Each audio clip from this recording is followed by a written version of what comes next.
இன்றும் அந்த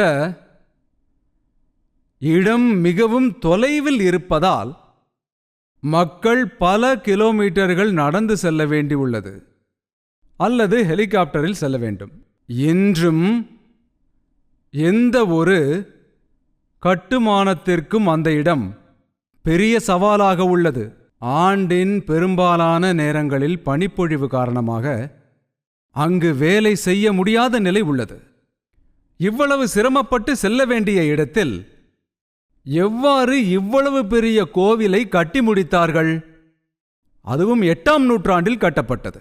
அதன் பொறியியலில் கடுமையான சூழல் மற்றும் பனிப்பாறைகள் கவனித்துக் கொள்ளப்பட்டன. அது மட்டுமின்றி கோயிலில் ஒரு இடத்திலும் மார்ட்டர் எங்கும் பயன்படுத்தப்படவில்லை. ஆனால் அந்த கோவில் இன்னும் அப்படியே உள்ளது.